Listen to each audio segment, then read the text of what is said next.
सभी लोग आज ध्यान दें। अभी नया चैप्टर प्रारंभ होने जा रहा है। आज व्यंजनांत लिंग का प्रकरण प्रारंभ है। व्यंजनांत लिंग 3 लिंगों में विभाजित होता है। पहले पुल्लिंग, फिर स्त्रीलिंग, फिर नपुंसक लिंग। जैसे अपन ने स्वरांत पुल्लिंग में पहले स्वरांत पुल्लिंग आया था, फिर स्वरांत स्त्रीलिंग आया, फिर स्वरांत नपुंसक लिंग शब्द आए। इसी प्रकार व्यंजनों में भी पहले पुल्लिंग शब्द आएंगे, फिर स्त्रीलिंग शब्द आएंगे, फिर नपुंसक लिंग शब्द आएंगे। हमारे पास में सबसे पहला सूत्र आया था सिद्धो वर्ण समामनाया, और सिद्धो वर्ण समामनाया के माध्यम से वर्णों की संख्या 47 बताई थी। आ से लेकर हा तक के वर्ण कहलाते हैं। अब संधि प्रकरण में भी सबसे पहले शुरुआत की थी तो समाना सवर्णे दीर्घी भवती परस्य लोपम, अर्थात आकार के सामने आकार पूरे आ से लेकर औ स्वर सामने आ जाने के बाद फिर प्रारंभ में आ के स्थान पर ई रख दिया गया। वर्णो यम सवर्णे न च परोलोप्या। इस प्रकार प्रारंभ में फिर आ ई के बाद में ओ शुरू से लेकर आ से लेकर उ स्वर पूरे रखे गए। फिर बीच में प्रकृति भाव संधि के बाद व्यंजनांत संधि का प्रकरण प्रारंभ किया गया। तो व्यंजन में सबसे पहले अक्षर आता है का का। तो का पहला अक्षर के साथ में वर्ग प्रथमा पदांता स्वर घोष वस्तु तृतीयान इत्यादि सूत्रों से चर्चा प्रारंभ की। उसी प्रकार अब व्यंजनांत पुल्लिंग प्रकरण प्रारंभ हो रहा है। तो व्यंजनांतों में सबसे पहले कवर्गांत शब्दों की चर्चा की। तो कवर्गांत शब्दों को शब्दकोश में खोजा गया। तो आचार्य भगवंतों को कवर्गांत कोई भी शब्द उपलब्ध नहीं हुए, और जब कवर्गांत कोई भी शब्द उपलब्ध नहीं हुए तो उनको लिखना पड़ा कवर्गांतः पुल्लिंग शब्दः अप्रसिद्धः, अर्थात का खा गा गा और गा ये पांचों वर्ण के अक्षर शब्दकोश में नहीं है। अब दूसरा वर्ग आता है चवर्ग। तो चवर्ग में सबसे पहला अक्षर चकारांत पुल्लिंग सुवाच शब्द हमारे बीच में आता है। अभी तक हम जो शब्द बनाते थे उनमें पूर्व पद में स्वर हुआ करता था और सामने वाले पदों में विभक्तियां सी औ जस आदि 21 विभक्तियां आती थी। अब यहाँ पर प्रथम शब्द हलंत है सुवाच। अब यहाँ पर जो भी काम होगा केवल 8 विभक्तियों में विशेष बताया जाएगा। सी, भ्याम, भिस, भ्याम, भ्यस, भ्याम, भ्यस और सुप। इन 8 विभक्तियों में नया कार्य किया जाएगा। और जो औ से लेकर ओस विभक्ति तक स्वर वाली विभक्तियां हैं, उन स्वर वाली विभक्तियों के आने पर केवल शब्द जो है उसमें वे विभक्तियां जुड़ जाएंगी। जैसे उदाहरण के तौर पर सुवाच शब्द है। अब सर्वप्रथम मैं स्वर वाली विभक्तियों को लेकर आ रहा हूं जिनमें कुछ काम नहीं करना है। तो सुवाच शब्द से सबसे पहले औ विभक्ति को मैं लेके आया। यद्यपि क्रम सी विभक्ति के लाने का है, परंतु औ विभक्ति को लाकर मैं पहले सरल काम आपको बता रहा हूं कि केवल विभक्ति को जोड़ना है। व्यंजन मत्सरम परवर्णम नयेत के माध्यम से औ विभक्ति को जोड़ दीजिए तो सुवाचौ शब्द बन जाएगा। जस विभक्ति में से अस शेष रहेगा। आप व्यंजन मत्सरम परवर्णम नए से जुड़ जाएगा और सा को रेप शोर शब्द बन जाएगा। इसी प्रकार से अम में जोड़ देंगे तो सुवाचम, औ को जोड़ देंगे तो सु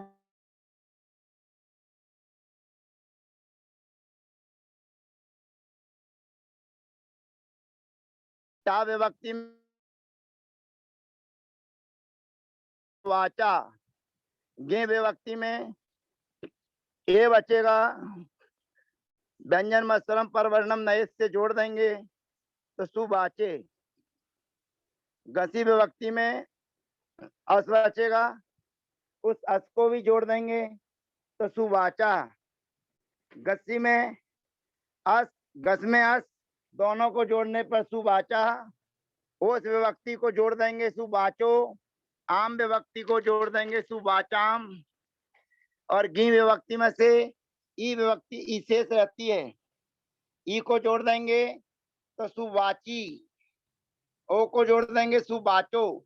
इस प्रकार पूरे व्यंजनांत प्रकरण में स्वर वाली विभक्तियों के आने पर आपको कोई भी अतिरिक्त काम नहीं करना है, केवल व्यंजन मत्सरम परवर्णम नयेत के माध्यम से शब्दों को जोड़ देना है।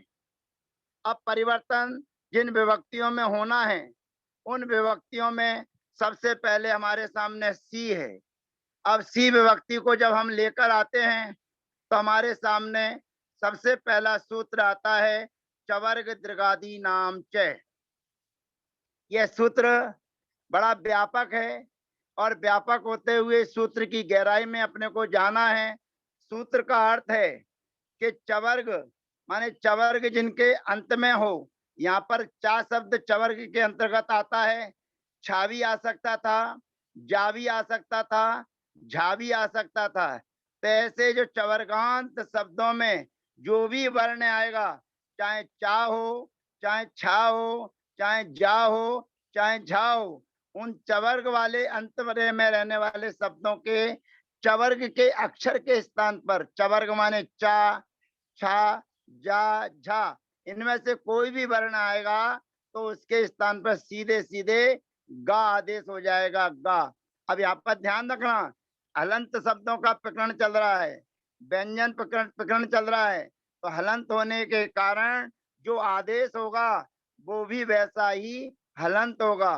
तो चवर्ग आदि शब्दों को, और दृग आदि नाम का मतलब है दृश्य आदि शब्द।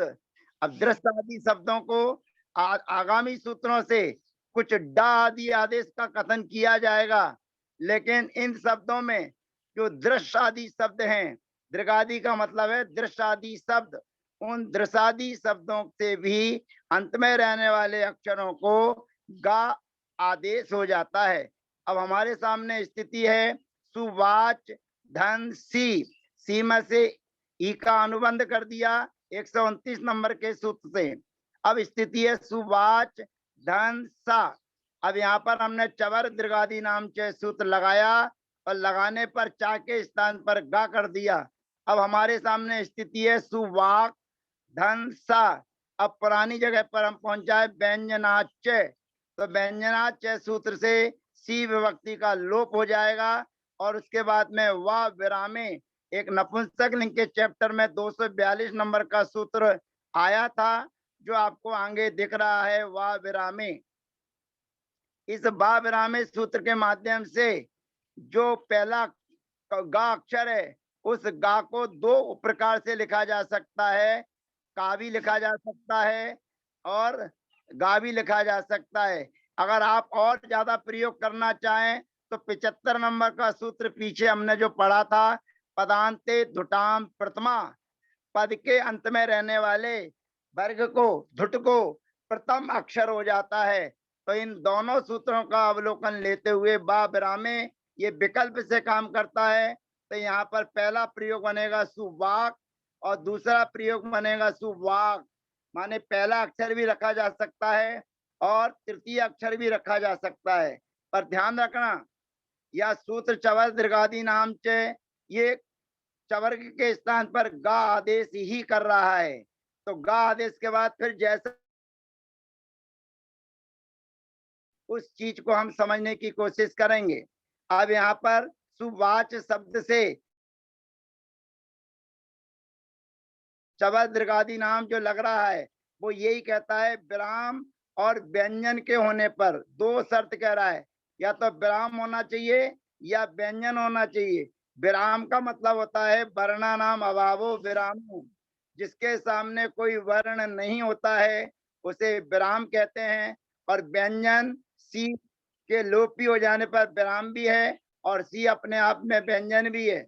अब भ्याम, भेष, भ्याम, भ्यस और सुप, ये जो विभक्तियां शेष हैं ये व्यंजन वाली विभक्तियां कहलाती हैं।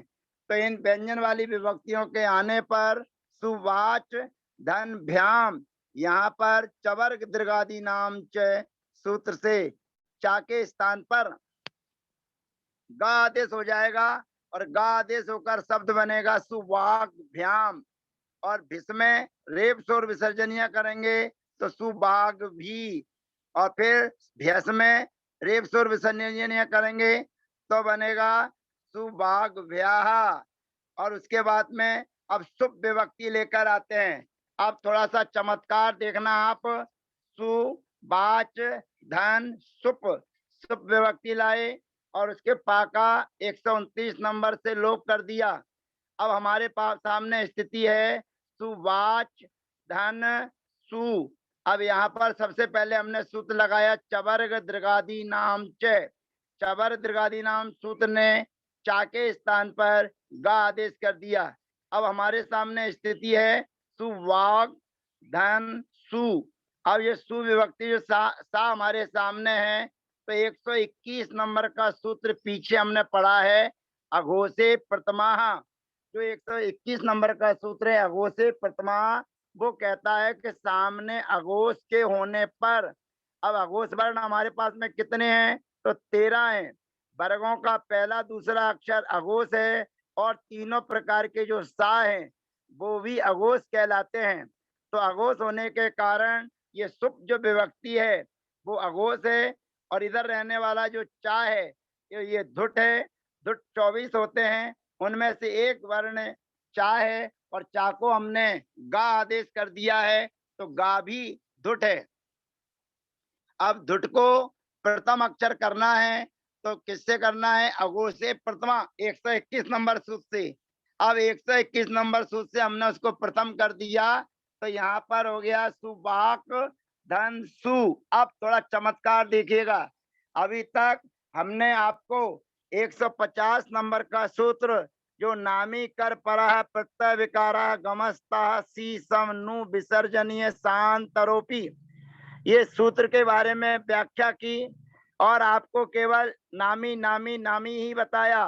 माने नामी से परे सा को मूर्धन्य आदेश हो जाता है, लेकिन उसमें दो चीजें और छुपी हुई थी, नामी और कर। कर माने का और रा। अब यहाँ पर यही का आ चुका है जिसको आपने अघोषे प्रथमा से प्रथम किया है। तो प्रथम अक्षर में आपके पास में सुबाक ये का है और सामने दंत सा है तो दंत सा को 150 नंबर सूत्र की शर्त मिल जाने पर मूर्धन्य आदेश कर दिया। अब हमने हमारे सामने स्थिति है सुबाक धन सु। अब सुबाक धन सु ये मूर्धन्य है। अब मूर्धन होने के कारण कुछ लिपि ऐसी होती है कि जिन वर्णों को संयुक्त अक्षर को मिलाकर लिखा जाता है।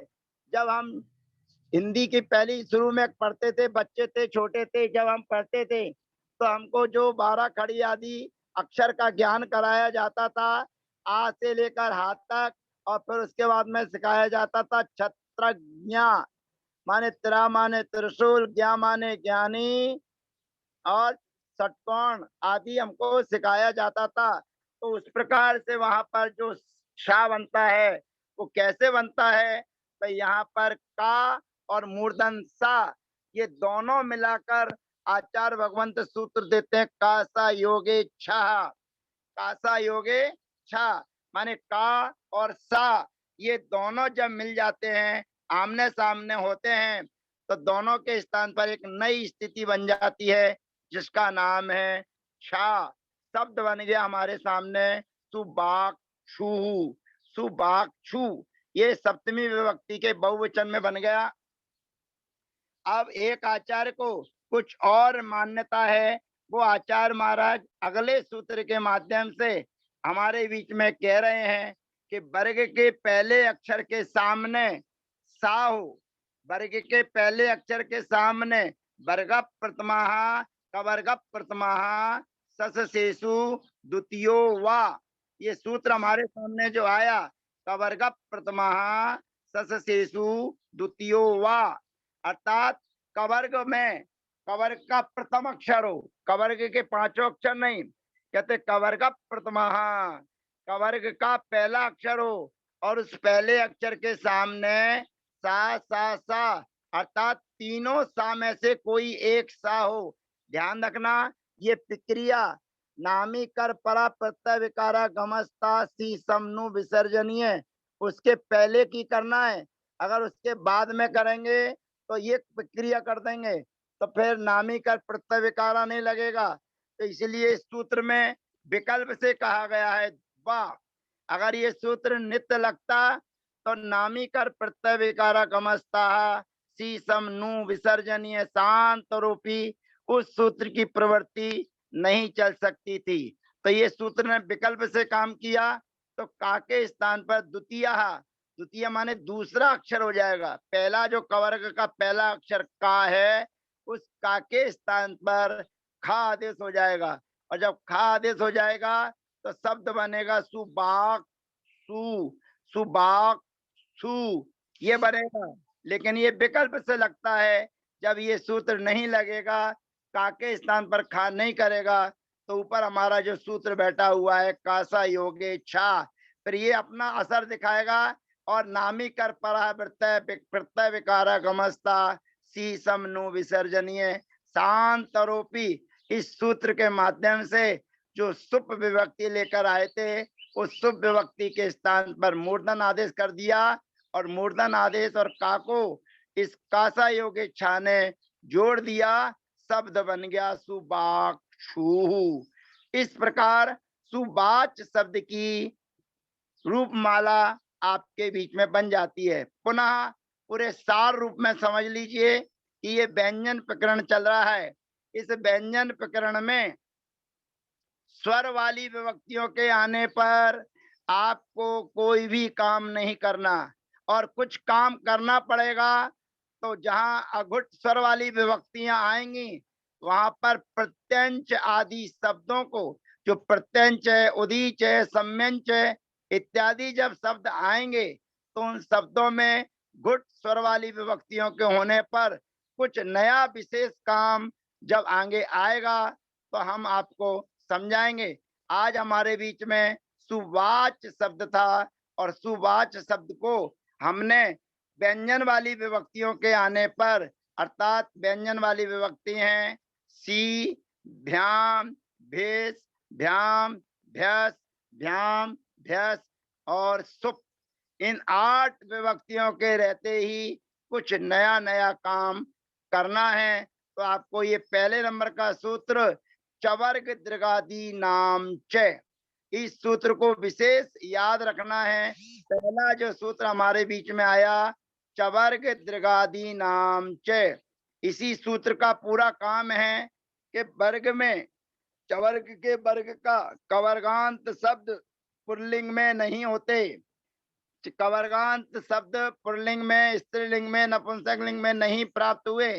चवर्गांत शब्दों में सबसे पहले चा है, तो चा को ये गा कर देगा, आगे छा आएगा तो उसको भी कर देगा।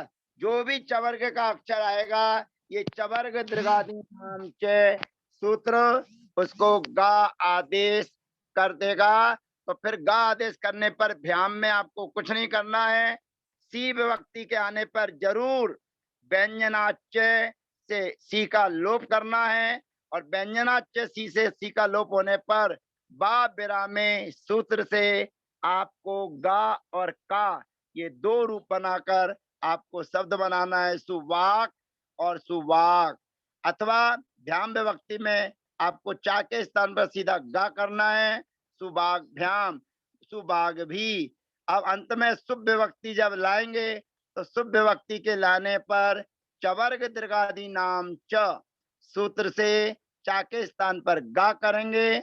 और 121 नंबर का सूत्र जो हमारे बीच में आया था अगो से प्रथमा, उससे पहले उसके पहले अगो से प्रथमा से गा के स्थान पर का करेंगे।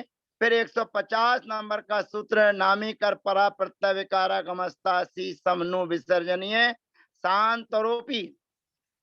इस सूत्र के माध्यम से शुभ विभक्ति के सा को मूर्धन्य आदेश कर देंगे और का सा योगे छा जो आगे सूत्र है उसके माध्यम से हम उसको छा बनाकर सुबाक छू, ये प्रचलित शब्द है। जो का को खा किया जा रहा है अगले सूत्र से वो विकल्प से होता है और अप्रचलित है। अप्रचलित होने के कारण उसको पहले नहीं दर्शाया गया है, दूसरे नंबर पर रखा गया है। क्योंकि जितना भी साहित्य आप पढ़ेंगे देखेंगे तो उसमें आपको मूर्धन्य आदेश वाला सुबाक्षु यही प्रयोग मिलेगा। लेकिन कुचित कदाचित अगर आपको सुबाक्षु ये शब्द मिल जाए तो उसको देखकर गलत मत कह देना कि ये भी सही है।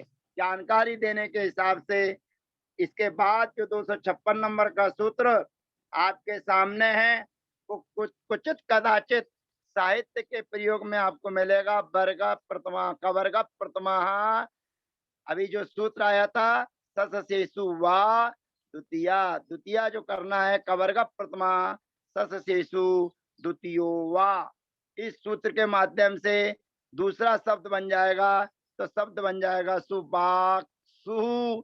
अब आप और हम सभी इसका अभ्यास करते हैं। अरुण भाई, जय जिनेन्द्र।